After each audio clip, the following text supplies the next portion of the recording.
हरेक असार मसान्तमा नेपालको आर्थिक वर्ष सकिन्छ र नयाँ आर्थिक वर्ष सुरु हुन्छ। नयाँ आर्थिक वर्ष सुरु हुनुअघि सरकारले आगामी वर्षका लागि बजेट घोषणा गर्छ।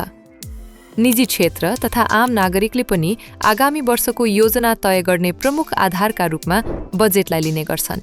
तर वास्तवमा बजेट भनेको के हो त? यो किन चाहिन्छ? र सबैभन्दा महत्त्वपूर्ण कुरा, यो बन्छ चाहिँ कसरी?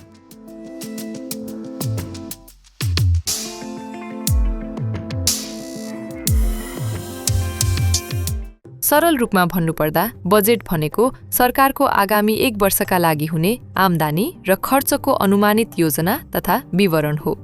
सरकारले कर तथा गैर कर स्रोतबाट कति आम्दानी हुन्छ भन्ने अनुमान गर्छ र त्यस रकमलाई शिक्षा, स्वास्थ्य, पूर्वाधार, कर्मचारी तलब, सामाजिक सुरक्षा, कृषि, ऊर्जा लगायत विभिन्न क्षेत्रमा कसरी खर्च गर्ने भन्ने योजना बजेट मार्फत सार्वजनिक गर्छ। यसैले बजेटलाई सरकारको आर्थिक मार्गचित्र पनि मानिन्छ, जसले आगामी वर्षका प्राथमिकता, नीति तथा विकासका योजनाबारे सङ्केत गर्छ। बजेटमा खर्चलाई मुख्य रूपमा 3 भागमा बाँडिन्छ। चालु खर्च जस्तै तलब र दैनिक प्रशासन, पुँजीगत खर्च, विकास र पूर्वाधार निर्माण, वित्तीय खर्च, ऋण व्यवस्थापन र तिर्न छुट्याइएको बजेट। सम्पूर्ण खर्च आम्दानीले मात्र धान्न नसक्ने भएकाले अपुग रकम सरकारले वैदेशिक सहायता, ऋणबाट जोहो गर्छ। सरल भाषामा आम्दानी, स्रोत र खर्चको योजना तथा विवरण नै बजेट हो। संविधान अनुसार बजेट एउटा कानून पनि हो, जसले सरकारलाई जनताबाट पैसा उठाउन र त्यसलाई खर्च गर्न वैधानिकता दिन्छ। सैद्धान्तिक रूपमा बजेटका केही प्रमुख उद्देश्यहरू हुन्छन्। पहिलो, स्रोत र साधनको सही बाँडफाँड गरी गरिबी घटाउनु। दोस्रो, शिक्षा, स्वास्थ्य र पूर्वाधार जस्ता क्षेत्रमा लगानी बढाउनु। तेस्रो, आर्थिक स्थिरता कायम राख्नु र सामाजिक न्याय सुनिश्चित गर्नु। यसले अप्रत्यक्ष रूपमा समाजमा स्रोत साधन कसरी पुनः वितरण गरिन्छ भन्ने पनि देखाउँछ। कसले कर तिर्छ, कसले लाभ प्राप्त गर्छ, कुन क्षेत्रले कति बजेट प्राप्त गर्छ। यसरी बजेटले सामाजिक प्राथमिकताहरू र न्याय समानताको बहसलाई प्रतिबिम्बित गर्छ।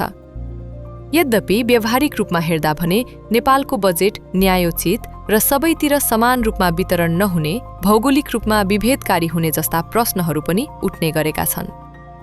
नेपालमा बजेट निर्माण प्रक्रिया लामो र प्राविधिक हुन्छ। यसको निर्माणको चरण केही महिना अघिबाट नै सुरु हुन्छ। यो सामान्यतया 4 वटा मुख्य चरणमा पूरा हुन्छ। पहिलो चरण, स्रोतको अनुमान र सिलिङ निर्धारण। यो काम बजेट आउनुभन्दा 6 देखि 7 महिना अघि, अर्थात् कार्तिक महिनाबाटै सुरु हुन्छ। राष्ट्रिय योजना आयोगका उपाध्यक्षको नेतृत्वमा रहेको एउटा समितिले आगामी वर्ष कति पैसा उपलब्ध होला र कति खर्च गर्न सकिएला भनेर एउटा सीमा तय गर्छ। तर निर्धारण गरिएको बजेट सीमा बाध्यकारी हुँदैन। दोस्रो चरण, तल्लो तहबाट योजना छनौट।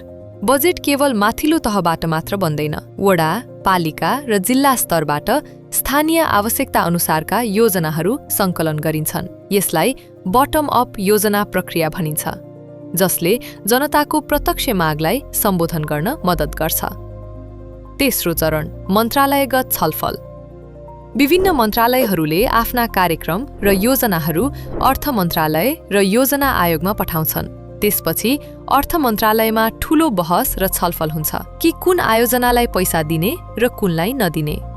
चौथो चरण, रातो किताब र बजेट भाषणको तयारी। अन्त्यमा सबै विवरणहरू समेटेर एउटा विस्तृत पुस्तक तयार पारिन्छ, जसलाई रातो किताब, रेड बुक भनिन्छ। अर्थ सचिवको नेतृत्वमा रहेको टोलीले अर्थमन्त्रीका लागि बजेट भाषण लेख्ने गर्छन्। नेपालको संविधान 2072 को धारा 119 मा रहेको व्यवस्था अनुसार अर्थमन्त्रीले हरेक वर्ष जेठ 15 गते संघीय संसदको संयुक्त बैठकमा बजेट पेश गर्छन्। तर बजेट भाषण हुने बित्तिकै यो लागू हुँदैन।